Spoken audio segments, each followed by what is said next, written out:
My grandson brought his girlfriend to Sunday dinner and said, "Grandma, this is Tiffany. She's moving into your basement next month." I was cutting pie. I said, "Excuse me?" He said casually, "Yeah, she needs a place to stay and you have that whole finished basement not being used." We figured it's perfect. Nobody had asked me. I said, "I didn't agree to this." Tiffany smiled. "It's so generous of you. I'll pay rent, of course." Like $200 a month, my basement apartment would rent for $1,500. She continued, "And I'll need to use your kitchen. And laundry." "Oh, and I have 3 cats." I said no. My grandson laughed. "Grandma, don't be like that. You have all this space." "Why are you being selfish?" his girlfriend added. "We already moved my stuff into storage. The lease on my apartment ends Friday." They'd made plans assuming I'd say yes. My grandson said, "Come on. It's only temporary. Like a year or 2, I said no. "Neither of you are moving in." He stood up angry. "Fine, be alone in your big house. See if we visit anymore." They left. Friday came. Tiffany showed up with a U-Haul, rang my doorbell with boxes. "Where should I put my stuff?" I said through the locked door. "Nowhere." "You're not moving in." She started crying. "But I'm homeless now." I said, "That's not my problem. You made assumptions." She sat on my lawn crying for an hour. Finally left. My grandson called me heartless. I said, "You tried to move your girlfriend into my house without asking. That's not heartless. That's having boundaries." Blocked his number. Changed my will. He got nothing. Found out later they broke up 3 months later anyway. I'd have had a stranger in my basement. Not anymore. Before we continue, this fictionalized case study is based on documented cases of family members attempting unauthorized occupancy of relatives' property. According to property law experts, approximately 40% of landlord-tenant disputes involve family members who moved in without formal agreements, creating complex legal situations that can take months to resolve. This examines your legal right to refuse anyone from living in your property, how unauthorized occupancy creates tenant rights, and how to protect yourself from family members who try to use your property without permission. Now let me tell you my story.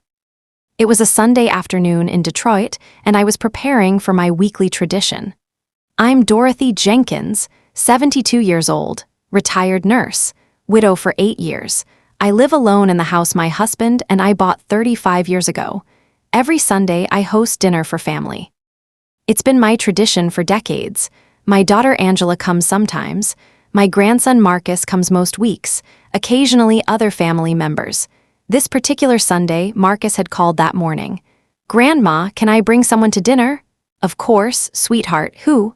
"My girlfriend Tiffany." "You met her a few months ago, remember?" I vaguely remembered meeting a young woman at a family birthday party. Barely spoke to her. "That's fine. I'll set an extra place." They arrived around 3 p.m. Marcus was 26, tall and handsome like his grandfather had been. He worked retail at a phone store, never seemed to keep much money despite living with roommates.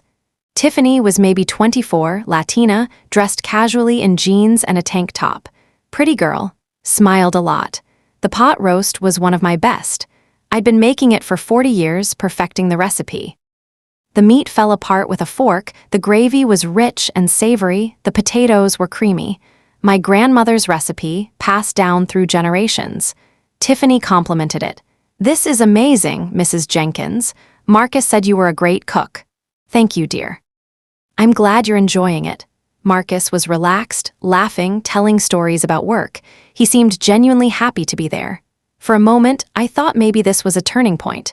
Maybe he was settling down, getting serious with someone. I should have known better. We made small talk. Tiffany talked about her job search. Marcus talked about a difficult customer at the phone store. I told them about my week volunteering at the church food pantry. After dinner, as I cleared plates, Tiffany offered to help. I waved her off. "You're a guest, honey. Sit, relax." "Are you sure?" "I don't mind. I'm sure." I brought out the pie. Apple made from scratch that morning. The crust was perfect, flaky, golden brown. I'd even made the lattice top by hand, weaving each strip carefully. I was proud of that pie. Silly thing to be proud of maybe, but it was beautiful. I was cutting the first slice, thinking about how nice it was to have company, when Marcus dropped the bomb. "Grandma, you remember Tiffany, right?" I looked up, knife poised over the pie. Of course. Hello, Tiffany. So, Tiffany's moving into your basement next month. The knife slipped. Nearly cut into my finger instead of the pie. Excuse me? Marcus said it so casually, like he was mentioning the weather or what he had for lunch. No big deal. Yeah, she needs a place to stay, and you have that whole finished basement not being used. We figured it's perfect. My heart was pounding, but I kept my voice calm. Nobody asked me about this. I watched his face, waited for him to realize what he'd done. Waited for the apology, the "Oh my God, Grandma, I'm so sorry, I should have asked you first." Instead, he waved his hand dismissively, like I was being silly. I'm asking now, it's fine, right? No embarrassment. No acknowledgement that this was a massive thing to spring on someone, just assumption. My basement, the fully finished basement apartment I'd had done 5 years ago. My husband and I had planned it thinking family might visit, stay for extended periods. 2 bedrooms, full bathroom, kitchenette with a mini fridge and hot plate, separate entrance. Beautiful space.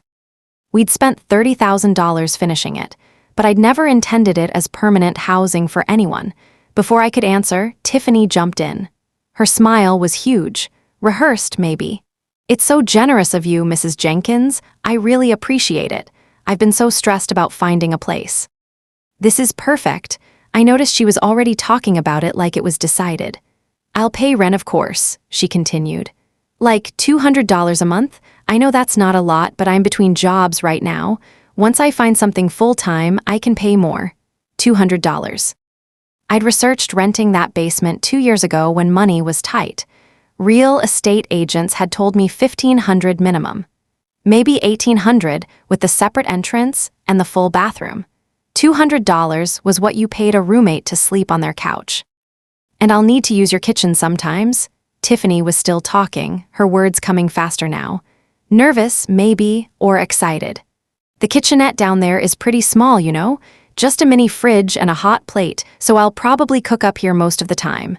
Oh, and laundry. I saw you have a washer and dryer in the basement. That's so perfect. And I have 3 cats, Mr. Whiskers, Luna, and Shadow. They're really well-behaved, though. Indoor cats, you won't even know they're here. 3 cats, in my house, using my kitchen, doing laundry in my machines. Paying $200 a month, all without asking me. I set down the knife very carefully. No, Marcus laughed, actually laughed. Grandma, don't be like that, you have all this space. It's just sitting empty. Why are you being selfish? Selfish. My own grandson was calling me selfish for not letting his girlfriend move into my house without permission. I'm not being selfish. This is my home. I decide who lives here. Tiffany's smile faded. Her eyes started to water. But we already made plans. I told my landlord I'm not renewing my lease. A cold feeling settled in my stomach. That was a mistake on your part. Marcus stood up, frustration clear on his face. Grandma, seriously? You have a whole apartment down there doing nothing? It's my apartment, in my house.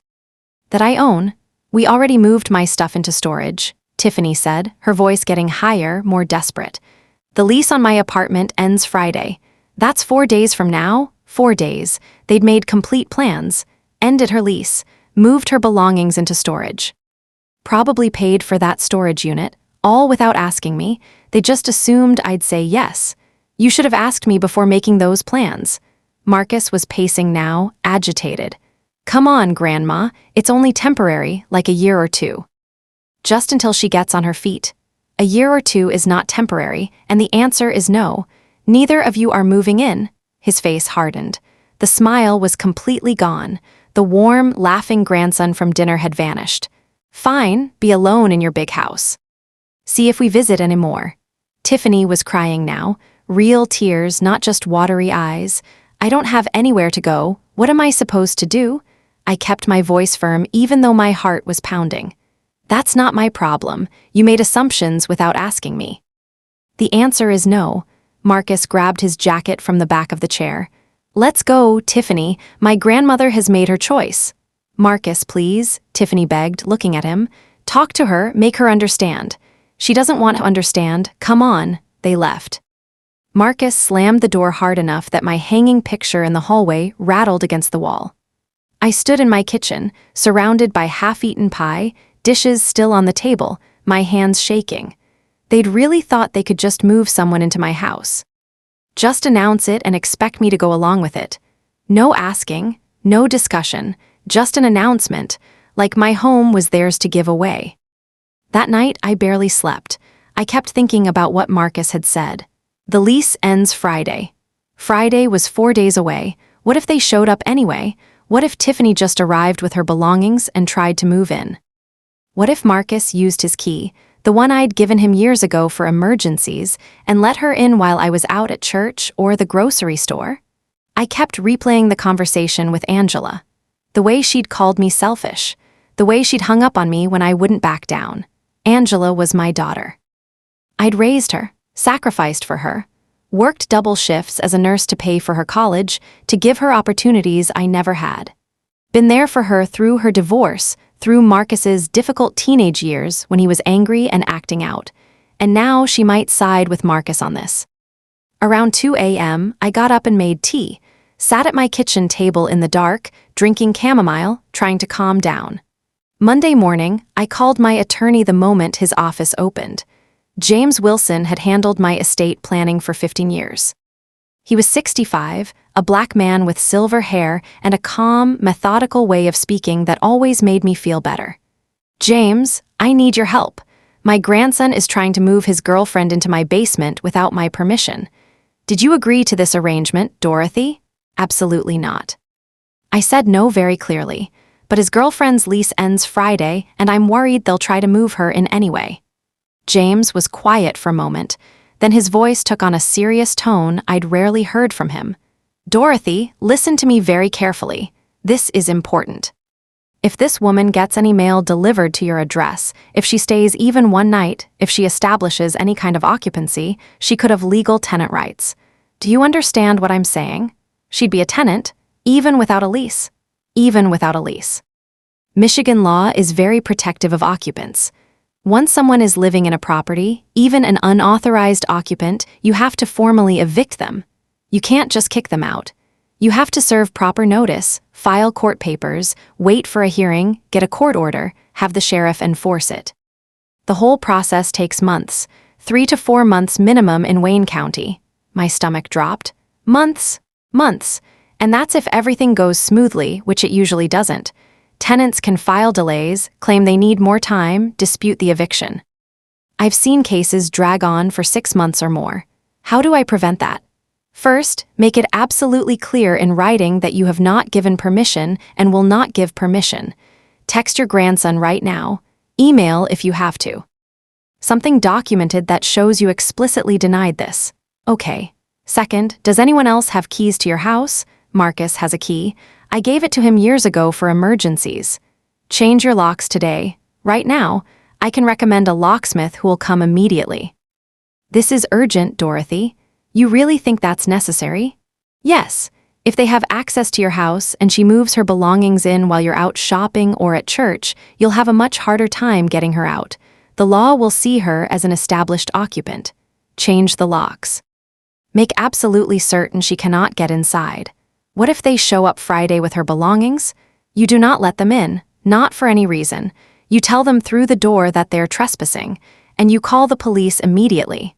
Trespassing is much easier to handle than eviction. Once she's inside your house with her belongings, claiming she lives there, the legal situation becomes very complicated. Keep her out. After I hung up with James, I sat at my kitchen table, my heart pounding. This was more serious than I'd thought. I immediately pulled out my phone and texted Marcus. "Marcus, I do not give permission for Tiffany to move into my basement. Do not bring her or her belongings to my property." I hit send. Then James had me call another attorney, Lisa Chen. She specialized in landlord-tenant law. "Mrs. Jenkins," Lisa's voice was crisp and professional. "James explained the situation. Let me be very direct with you about something. Michigan law is extremely tenant-friendly. If this woman moves into your basement, even for one night, and receives any mail at your address, even junk mail, she's legally considered a tenant. Even though I never agreed to let her live there. Even though you never agreed." I've handled cases where someone let a family member's friend stay temporarily and ended up in a 4-month eviction battle. The law protects occupants, sometimes even unauthorized ones. The courts don't like to see people put out on the street, so they tend to side with the tenant, especially if there's any ambiguity about the living arrangement. But there's no ambiguity. I said no. You said no now. But if she moves in and establishes occupancy, she can claim you had a verbal agreement. She can claim you agreed to let her stay temporarily. She can claim Marcus had authority to let her move in. It becomes he said, she said, and the courts will often let the tenant stay while it's sorted out. That's insane. That's the law. I had a case last year. Elderly woman let her grandson's girlfriend stay for a few weeks while she found a job. The girlfriend never found a job. Stayed for 8 months. Didn't pay rent, had parties, damaged the property. The grandmother couldn't get her out. We had to go through full eviction proceedings. Cost her $4,000 in legal fees. My hands were shaking. So what do? Your best strategy, your only good strategy, is to prevent her from ever establishing occupancy. Don't let her move in at all. Don't let her bring belongings inside. Don't let her stay even one night. Don't let her use your address for anything. Because once she's in, getting her out legally is a nightmare, and doing it illegally could get you arrested. Arrested? If you forcibly remove her or her belongings after she's established tenancy, that's an illegal eviction. She can call the police on you. She can sue you. I've seen landlords end up with criminal charges for changing locks on tenants without proper eviction procedures. I felt sick. So my choices are let her move in or keep her out completely. Exactly. There's no middle ground here. Once she's in, you're stuck with her until the courts say otherwise, so don't let her in. After I hung up, I immediately called the locksmith James had recommended. I need all my locks changed today. It's an emergency. I can be there in 2 hours, ma'am. I'll be here. Over the next few days, the pressure campaign started. Tuesday morning, Marcus texted me.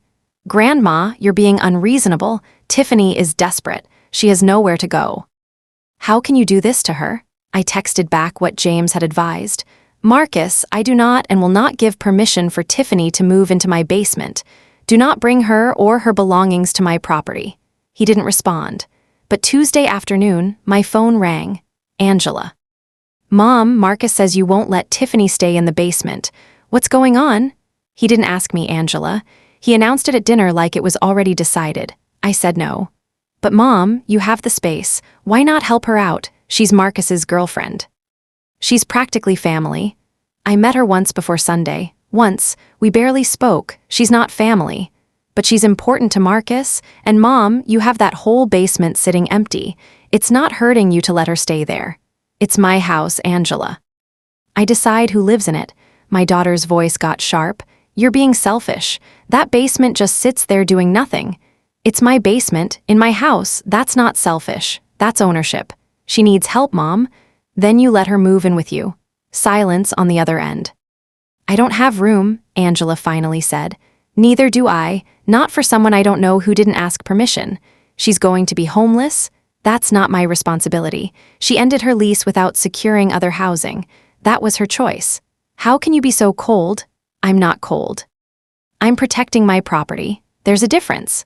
Marcus is really upset. Marcus should have asked me before making promises about my property. Angela's voice rose. You're choosing your empty basement over your grandson's happiness? I'm choosing my right to decide who lives in my house over someone else's poor planning. She hung up on me. I sat on my couch, staring at my phone. My own daughter had hung up on me. That night, I couldn't eat dinner. I kept thinking about Angela calling me selfish and cold. Around midnight, my phone buzzed. A text from my niece Keisha, Angela's niece from her ex-husband's side, but we'd stayed close. Aunt Dorothy, Angela told me what happened. I think you should reconsider. That poor girl has nowhere to go. It's just a basement. Why not help her out? I stared at the text. Angela was spreading this to the whole family, making me look like the villain. Another text came through, this time from my cousin Brenda. Dorothy, I heard about the situation with Marcus's girlfriend. You have that big house all to yourself. Why not help the girl out? It's what family does. I didn't respond to either of them. Wednesday morning, more texts. From Marcus. Grandma, Tiffany is crying. She's really scared. Please reconsider. From a number I didn't recognize, but the message told me who it was. Mrs. Jenkins, this is Tiffany. I'm so sorry to bother you. I know you're upset, but I'm begging you to reconsider. I'll be homeless on Friday. I have 3 cats. I don't know what to do. Please. I promise I'll be the perfect tenant. You won't even know I'm there. I showed the text to James when I called him. Should I respond? Should I explain that I'm not trying to be cruel, I just can't? No, James cut me off. Don't respond. Any communication could be twisted later to suggest you were negotiating or considering it. Your answer is no. You communicated that clearly. Don't engage further. Every text you send is something they can use to claim you were discussing terms. Wednesday afternoon, my sister Lorraine called. Dorothy, what's this I hear about you refusing to help Marcus's girlfriend? I explained the situation. Again, but you have that basement. It's not like you're using it. It's mine, Lorraine. Whether I use it or not, it's mine. You're being stubborn. That's always been your problem, Dorothy. Too proud to help people. That stung. I help people all the time. I volunteer at church every week. I help at the food bank. I gave Angela money when she needed it after her divorce. I've helped Marcus more times than I can count. But I draw the line at letting his girlfriend, someone I don't know, move into my house without asking. She's practically family. I met her once. Once, Lorraine, at a birthday party 6 months ago, we barely spoke. She's not family. Well, I think you're wrong. And I'm not the only one who thinks so. The whole family is talking about this. She hung up. I sat in my kitchen, surrounded by the lunch I couldn't eat, and felt completely alone. My own family was turning on me because I wouldn't let a stranger move into my house. Thursday afternoon brought another text from Tiffany, the number I'd seen before. Mrs. Jenkins, I'm begging you. I'll be living in my car tomorrow. I have 3 cats. I can't take them to a shelter. They'll be separated, maybe put down. Please, I promise I'll pay rent on time. I'll stay out of your way. You won't regret this. Please. The message was designed to pull at my heartstrings. The cats, the car, the desperation, and it was working. I felt guilty. Horrible. I called James again. She's texting me again, saying she'll be living in her car. With 3 cats. Dorothy, she's trying to manipulate you. The cats, the car, the begging. It's designed to make you feel responsible for her situation. But what if it's true? What if she really ends up in her car? Then that's the consequence of her choices. She ended her lease without securing other housing. She let your grandson convince her you'd say yes without actually getting your permission. Those were her choices. The consequences of those choices are not your responsibility, but she might actually be sleeping in her car tomorrow night. That's still not your responsibility. And Dorothy, think about this. If you let her in out of guilt, what happens? You're stuck with her for months. Months of her in your basement, using your kitchen, her cats in your house, paying you $200 for a space worth $1,500. Is your guilt worth that? I thought about it, really thought about it. No, I said finally. No, it's not. Then stick to your boundary. You said no. Mean it? Thursday evening, the locksmith finished changing my locks. All new deadbolts on the front door, back door, and basement entrance. New keys. Marcus's old key wouldn't work anymore.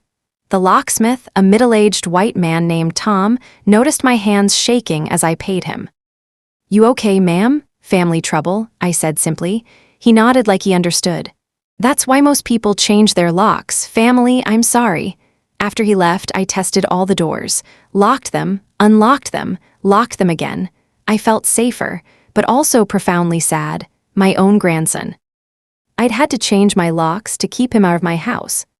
Friday afternoon, I was sitting in my living room pretending to read when I heard an engine outside. I looked out the window. A U-Haul truck was pulling into my driveway. My heart started racing. My hands went cold. Tiffany got out of the passenger side. Marcus got out of the driver's side.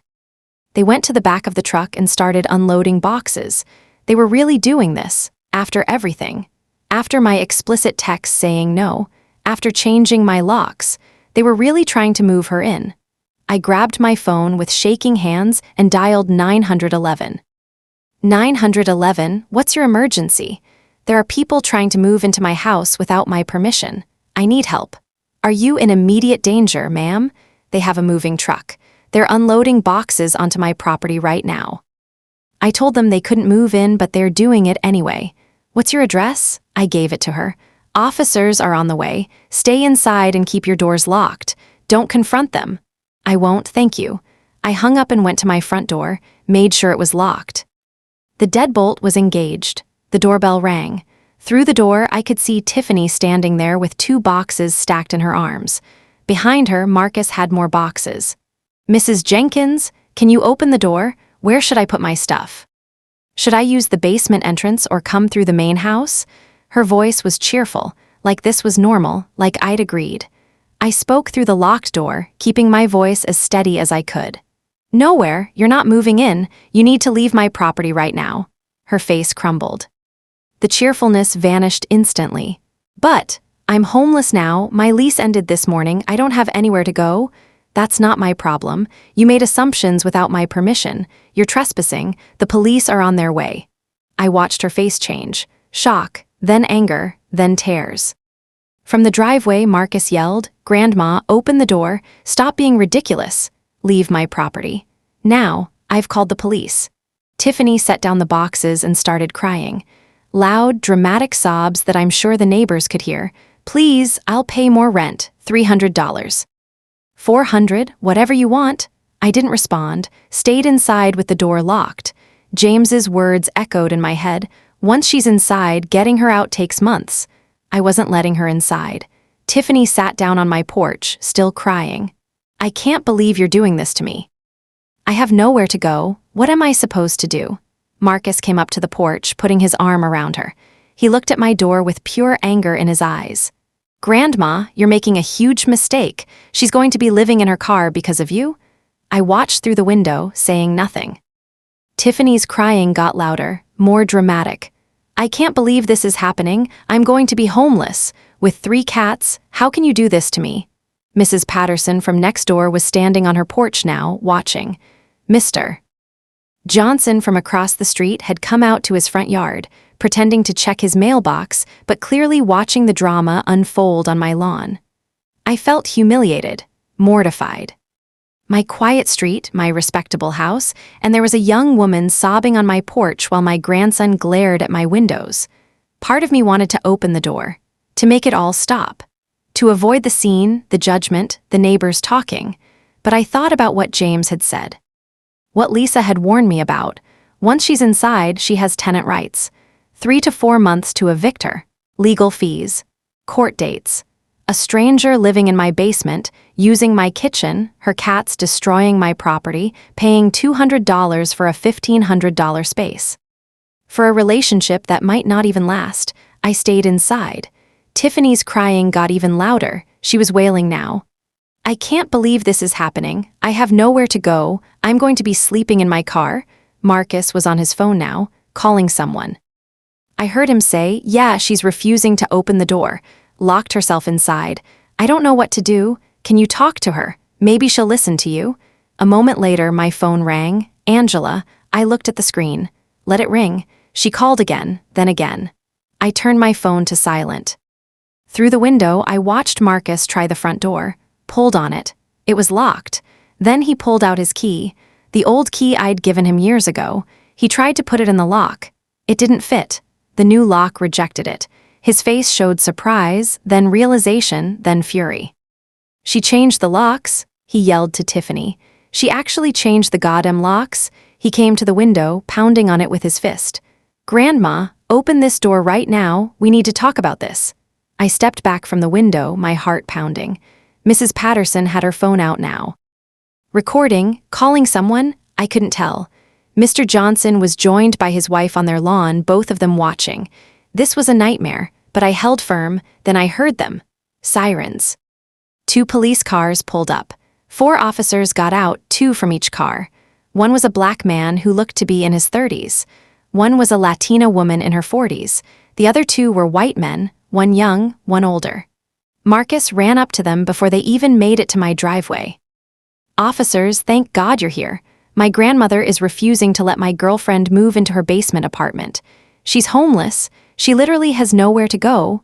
the black officer, his name tag said Williams, held up a hand. "Sir, slow down. Let me talk to the property owner first." He came to my door and knocked. "Ma'am, this is Officer Williams with Detroit PD. Can you come out and talk to us?" I unlocked the door and stepped onto the porch. Tiffany was still sitting on my lawn, crying, surrounded by boxes. "Ma'am, what's the situation here?" I kept my voice as calm as I could, though my hands were shaking. "Officers, my name is Dorothy Jenkins. I own this house. These two people are attempting to move into my basement without my permission. I told them no multiple times. They showed up anyway with a moving truck. Did you give them permission to live here at any point?" "Absolutely not. My grandson announced at dinner Sunday that his girlfriend was moving in.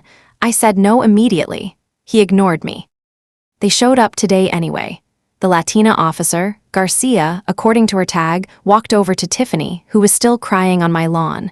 "Ma'am, did Mrs. Jenkins agree to let you move in here?" Tiffany looked up, her face streaked with tears and makeup. "I thought Marcus said it would be fine. I ended my lease. I don't have anywhere to go. I have 3 cats. That's not what I asked you. Did Mrs. Jenkins explicitly agree to let you live here?" "No, but Marcus said." "What Marcus said doesn't matter. This is her property. Did she give you permission?"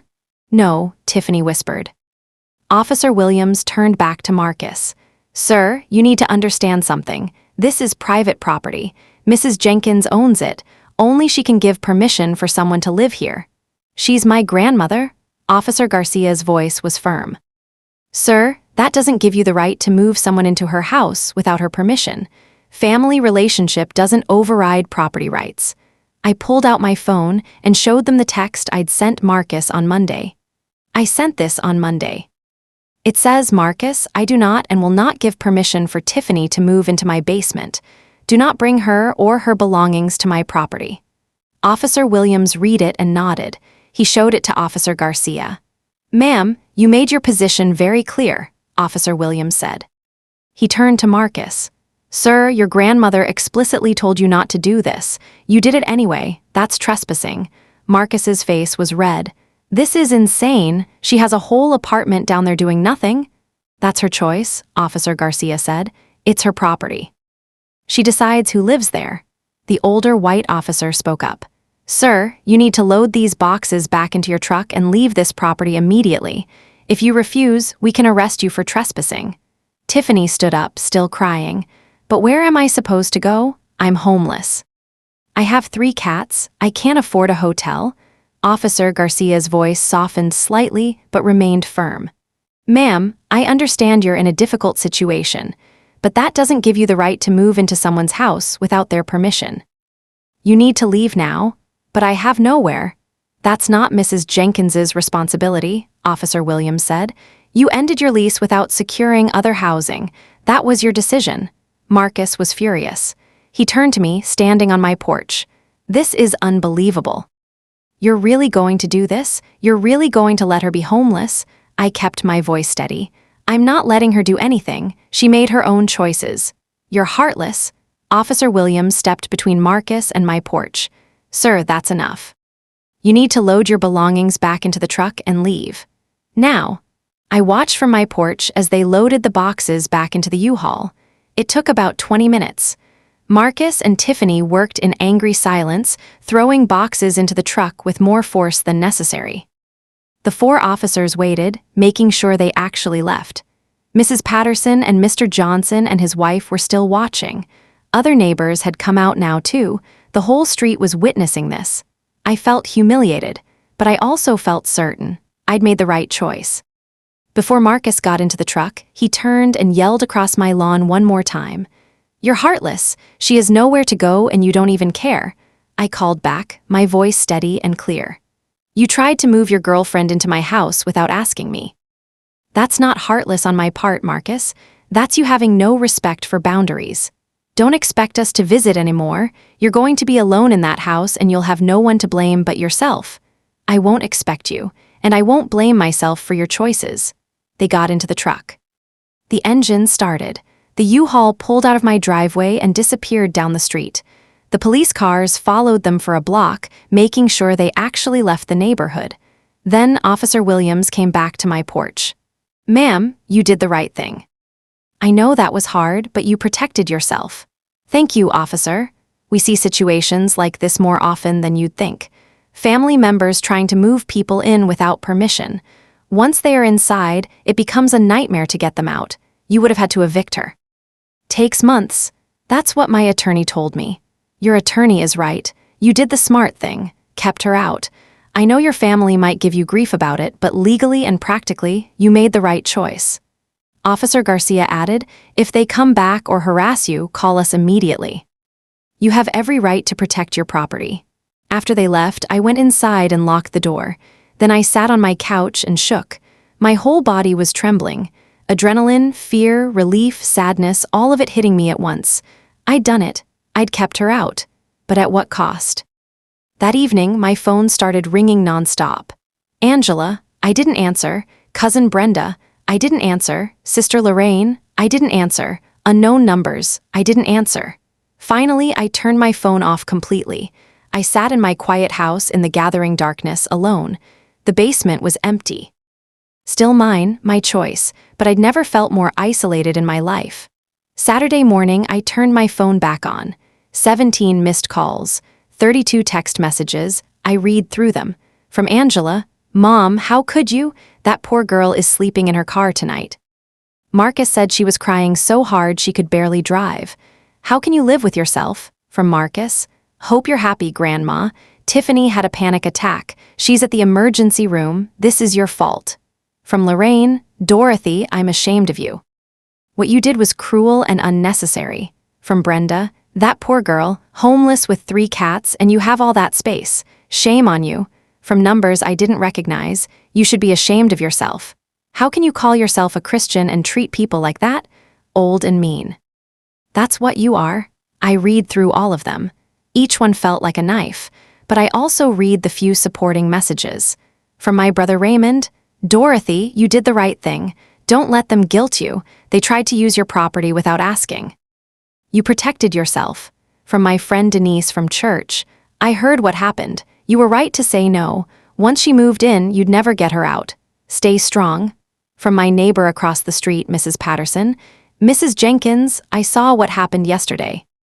I want you to know I think you did the right thing. That young woman had no right to move into your house without asking. Don't let people make you feel bad. 3 supportive messages out of 32, but they were the ones that mattered. Sunday, I didn't go to church. I couldn't face people. Couldn't face the questions, the judgment. I stayed home, alone in my big house with my empty basement. Monday morning, I met with James again. They might try again, I said. Marcus is angry, really angry. What else can I do to protect myself? James pulled out some papers he'd already prepared. I took the liberty of drafting a formal cease and desist letter over the weekend. It states clearly that Marcus Jenkins and Tiffany Rodriguez are banned from your property. If they show up again, it's not civil trespassing, it's criminal trespassing. They could be arrested immediately. Send it. He sent the letter certified mail that afternoon. Marcus would have to sign for it. Now, Dorothy, there's something else we need to discuss. James looked at me seriously. Your will. What about it? Currently, Marcus is named as a beneficiary. He inherits 1/3 of your estate, $180,000 approximately, along with Angela and Raymond. Do you want to change that? I thought about it. Marcus showing up with a U-Haul after I'd explicitly said no, calling me heartless, telling me I'd be alone in my big house. Turning the family against me. Yes, I want him removed completely. Dorothy, are you absolutely sure? This is permanent. Even if you reconcile later, unless you change the will again, he gets nothing. He tried to move a stranger into my house without asking me. He called me selfish and heartless for having boundaries. He showed up with a moving truck after I explicitly told him not to. He turned my own daughter against me. I'm sure. James made notes. How do you want to redistribute his portion? Give half to Angela, but only if she doesn't contest the will or cause problems. If she does, it goes to charity instead. Give 1/4 to Raymond. The rest split between my church and the Salvation Army. And you want explicit language explaining why Marcus is excluded? Yes, I want it crystal clear this isn't an oversight or a mistake. James drafted the new will over the next few days. The language was direct and clear. I am intentionally excluding my grandson Marcus Jenkins from any inheritance. This exclusion is due to his attempt to move his girlfriend into my property without permission in November 2024. His verbal abuse and harassment when I refused, his attempt to proceed against my explicit written denial, and his demonstrated lack of respect for my property rights and personal boundaries. This is a deliberate choice, not an oversight. I signed it the following week. I also had security cameras installed, one covering the front door, one covering the driveway, one covering the basement entrance. If they try to break in, I told the installer, I'll have proof.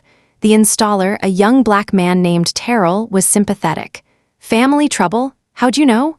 Most people who get cameras are worried about family, not strangers. I'm sorry you're going through this. Thank you. 3 months passed. Winter settled over Detroit. Snow covered my lawn where Tiffany had sat crying.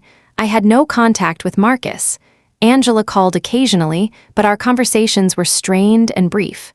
She was still angry with me, though less overtly hostile than before. The basement remained empty. My choice. One Saturday in February, I was at the grocery store when I ran into Tyler, one of Marcus's friends from high school. I'd known Tyler since he was 14. Miss Jenkins, how are you? I'm fine, Tyler. How are you? Good, good. Working at the GM plant now. Benefits and everything. That's wonderful. Hey, did you hear about Marcus and Tiffany? My heart skipped a beat. I set down the can of soup I'd been holding. No, what about them? They broke up. Like a month ago, maybe 6 weeks. The grocery store seemed to tilt around me. When? When did they break up? Beginning of January, I think. Maybe end of December.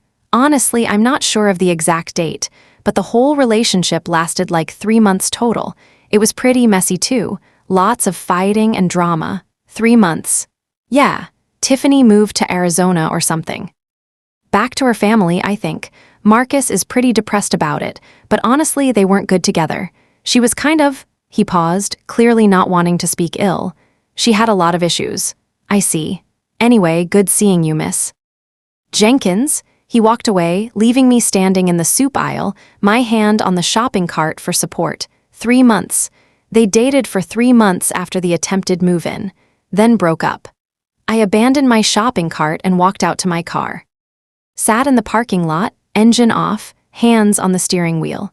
If I had said yes. If I had let guilt or family pressure override my judgment. If I had opened that door when she showed up crying with her boxes, I'd have a stranger living in my basement right now. A stranger who wasn't even dating my grandson anymore. A stranger I'd have to formally evict, which would take months, according to James and Lisa. 3 to 4 months minimum. Court dates. Legal fees, sheriff's deputies.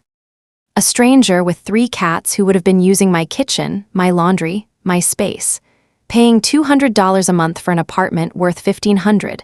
A stranger who, according to Tyler, had a lot of issues. I pulled out my phone and did something I hadn't done in months. I looked at Marcus's social media. His relationship status, single. I scrolled back through his posts. Found one from 6 weeks ago. Sometimes you learn people aren't who you thought they were, moving forward and focusing on myself. Thanks to everyone who reached out.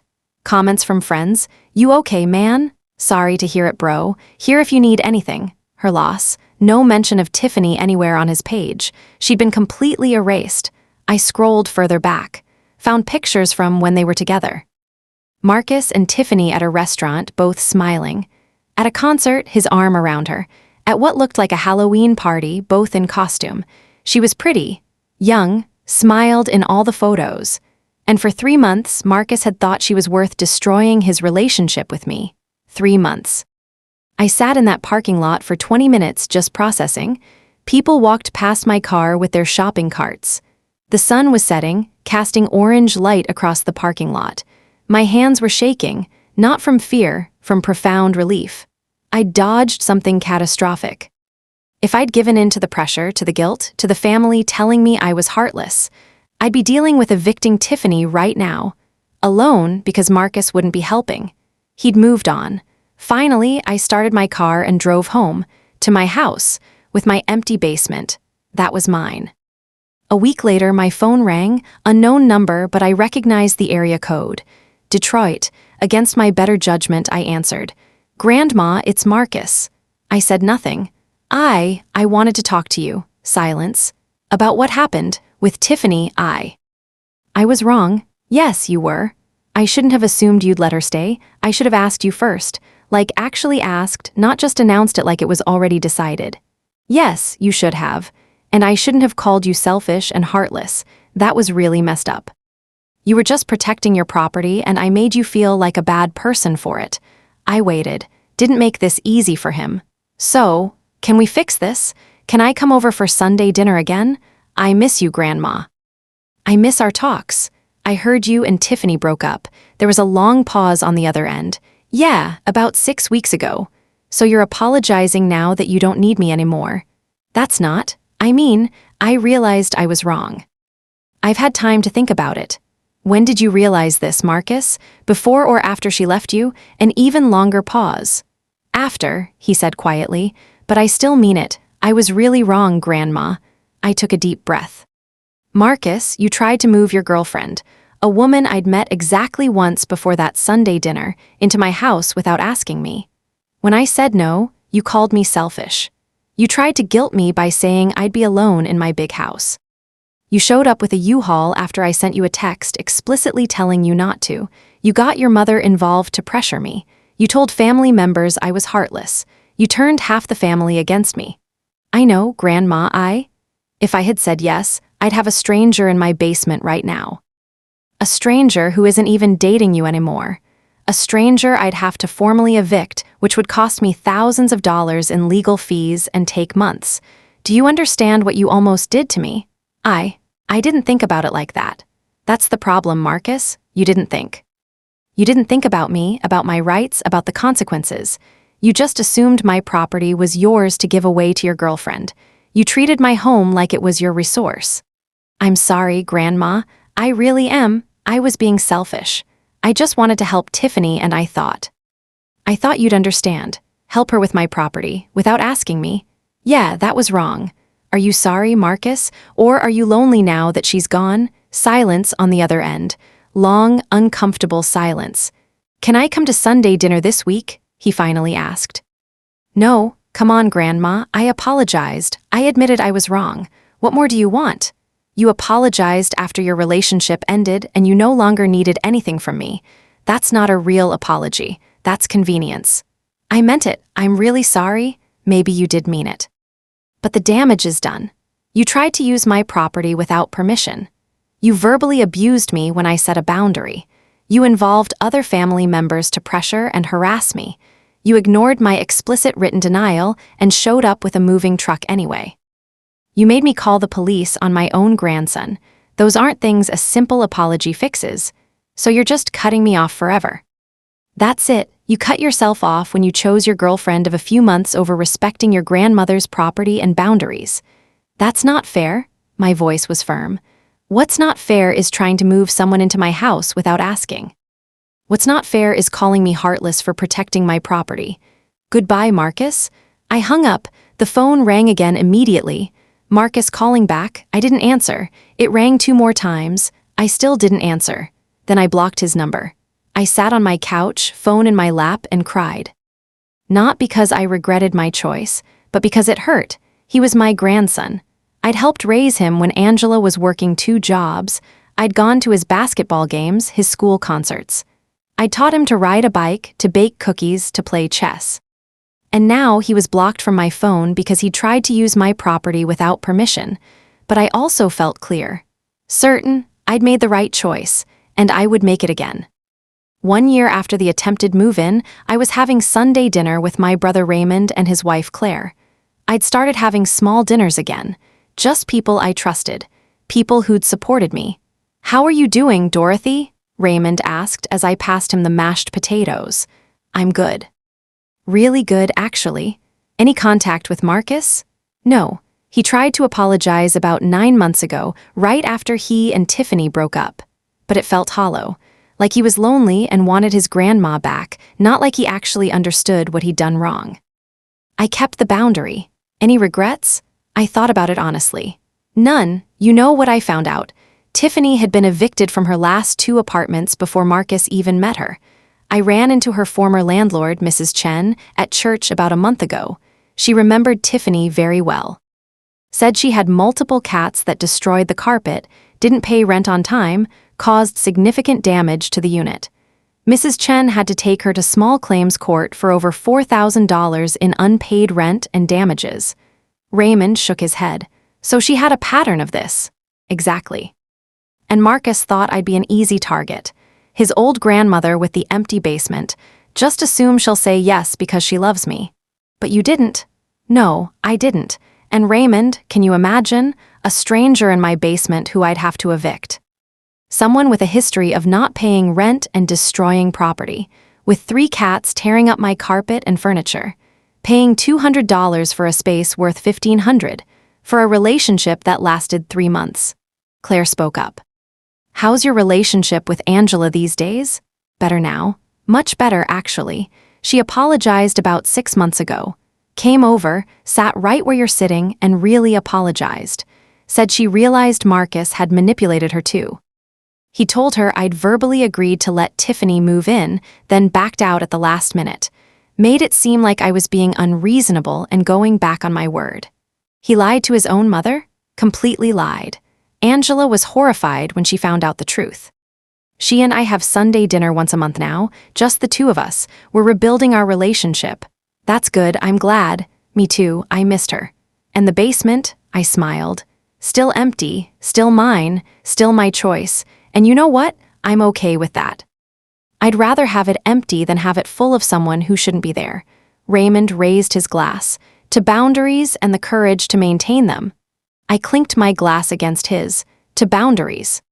A few months after that dinner with Raymond, I started volunteering at the senior center on Jefferson Avenue. They had various classes and activities. One day, the coordinator, a woman named Janet, asked if I'd be willing to talk to a group about property rights and family boundaries. We have a lot of seniors dealing with family pressure about their homes, Janet explained. Adult children wanting to move back in, grandchildren needing places to stay, family members thinking they have rights to property just because they are family. Your story might really help them. I agreed. The first week, about 15 seniors showed up. Word spread. The next week, 30 people came. The week after that, we had to move to a bigger room. I stood at the front of the room and told them what happened. My grandson tried to move his girlfriend into my basement without asking me. He just announced it at Sunday dinner like it was already decided. Told me she was moving in next month, told me what rent she'd pay, told me she needed to use my kitchen and laundry. Never asked, just announced. Heads nodded around the room. I saw recognition in their faces. When I said no, he called me selfish. Said I had all this space just sitting empty. Made me feel guilty for not helping. His girlfriend showed up crying, saying she'd be homeless, trying to make me feel responsible for her situation. An elderly woman in the front row raised her hand. What did you do? I said no, and I meant it. I got a lawyer who explained that if I let her move in, even for one night, she'd have tenant rights. I'd have to formally evict her, which takes months and costs thousands. So I changed my locks, and when they showed up anyway with a U-Haul, I called the police and had them removed for trespassing. Another woman spoke up, her voice shaky. Weren't you afraid of losing your grandson? I was sad about it. It hurt. But I wasn't going to let fear of losing him pressure me into letting a stranger live in my house. And here's the important part. They broke up 3 months later anyway. If I'd said yes, I'd have been stuck with her in my basement. A stranger I'd have to formally evict. While my grandson moved on to someone else. A man in the back raised his hand. He looked to be in his 80s. My daughter wants to move her boyfriend into my spare room. She says it's just temporary while he looks for a job. But I don't like the guy. I don't want him in my house. But I feel bad saying no. She's my daughter. I looked at him directly. It's your house. You don't need to feel bad about deciding who lives in it, and temporary often becomes permanent once someone moves in. My attorney told me something important. Once someone establishes occupancy, even without a lease, they have tenant rights. You'd have to formally evict them. That takes months and costs money. Is that what you want? No. Then say no. Your daughter will be upset. She might call you selfish or uncaring, but it's your home, you have the right to protect it. But she's my daughter. Doesn't family mean anything? Family means a lot, but family relationships don't override property rights. If she respects you, she'll accept your boundary. If she doesn't respect your boundary, then she doesn't respect you. After the session, several people came up to me. An elderly man shook my hand, tears in his eyes. You gave me permission to set boundaries. I thought I was being mean for not wanting my son's whole family to move in with me. But it's my house. I don't want 5 people living there. Then say no. I will, thank you. A woman hugged me. You showed me it's okay to protect my property even from family. I was going to say yes to my granddaughter even though every instinct told me not to. Now I'm going to trust my instincts. Another woman, maybe in her 70s, said, my daughter has been pressuring me for months to let her boyfriend stay temporarily.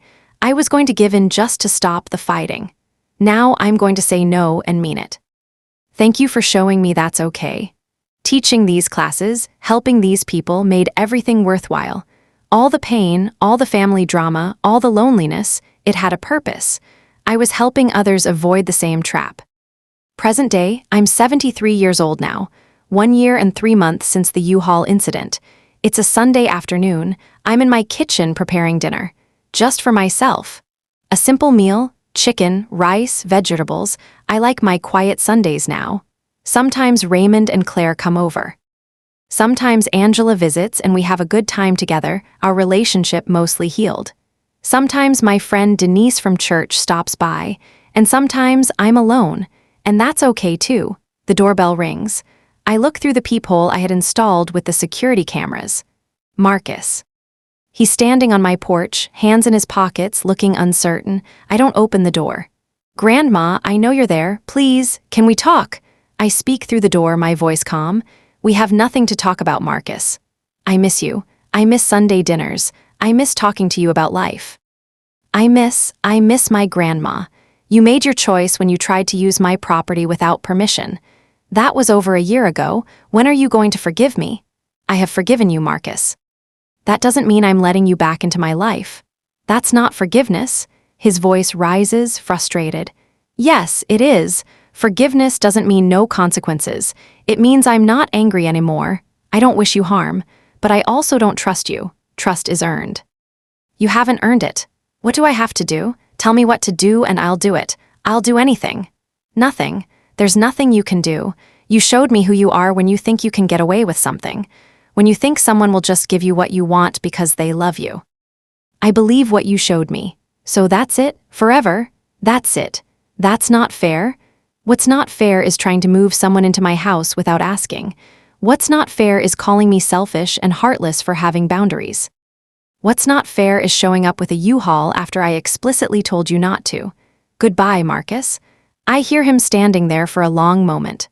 I can imagine his face, the same face that used to light up when I made him cookies, when we played board games, when I helped him with homework. Then I hear footsteps, walking away. His car door opens, closes, the engine starts. I watch through the window as he drives away. I feel sad. He's my grandson. Part of me will always love him, but I also feel certain. Peaceful, I made the right choice. I protected my home. My property. My boundaries, my peace. I go back to my kitchen and finish preparing dinner. Later, I sit in my living room looking at family photos on the wall. There are pictures of Marcus when he was young. 6 years old, missing his 2 front teeth, grinning at the camera. 10 years old at his first basketball game. 15 at his confirmation. 18 at his high school graduation, me standing beside him, so proud. Happy memories. I don't take them down. But I also don't regret my decision. Some people would say I'm being stubborn, unforgiving. That family is more important than a basement apartment. But those people don't understand. It was never about the basement. It was about respect, boundaries, the right to make decisions about my own property without being guilted or manipulated or called selfish. It was about refusing to be used. It was about protecting myself from people who saw my love as a resource to exploit. Sometimes late at night, I think about that Sunday dinner. I think about the pie I'd made, how proud I was of that lattice crust. How I'd been happy to have Marcus and his girlfriend over, thinking it was a nice, normal family dinner. I think about the moment he said it. Tiffany's moving into your basement next month. How casual he was, how certain, how he'd already made all the plans without asking me. I think about the choice I made in that moment. To say no, it would have been easier to say yes. Easier to avoid the conflict, the drama, the family turning against me. Easier to be the nice grandma who helps out. But easy isn't always right. I learned something important through all of this. Being kind doesn't mean being a doormat. Being family doesn't mean unlimited access to your resources. Loving someone doesn't mean letting them use you. Setting boundaries doesn't make you heartless. It makes you wise. The basement is still empty. Sometimes I go down there, look around at the space I had finished with such hope. I thought it would be for family visits, for grandchildren sleeping over during holidays, for happy occasions. Not for a stranger who lasted 3 months in my grandson's life. I'm at peace with my choice. Some people won't understand it. They'll think I'm harsh, unforgiving, cold. But those people aren't the ones who would have been stuck with an unauthorized tenant for months. Those people aren't the ones who would have lost control of their own property. Those people aren't the ones who would have spent thousands in legal fees to evict someone they never wanted there in the first place. I protected myself, my home, my peace, and I'd do it again, every single time. My grandson brought his girlfriend to Sunday dinner and announced she was moving into my basement. Without asking me, I said no. They showed up Friday with a U-Haul anyway. I called the police, had them removed for trespassing. My grandson called me heartless. I blocked his number, changed my will. He gets nothing. Found out later they broke up 3 months after that dinner. I would have had a stranger in my basement. Someone I'd have to formally evict. Someone with 3 cats destroying my property. Someone paying $200 for a space worth $1,500. For a relationship that lasted 3 months. Not anymore. Because being someone's grandmother doesn't mean surrendering your property rights. And setting boundaries isn't heartless. It's necessary. It's wise. It's self-protection. I'm Dorothy Jenkins. I'm 73 years old. Retired nurse. Widow, homeowner, and I'm living proof that you can set boundaries with family and not only survive, but thrive. My house, my rules, my boundaries, my peace. Nobody gets to take that from me. Not my grandson, not his girlfriend, not my own daughter. Nobody, and I have no regrets.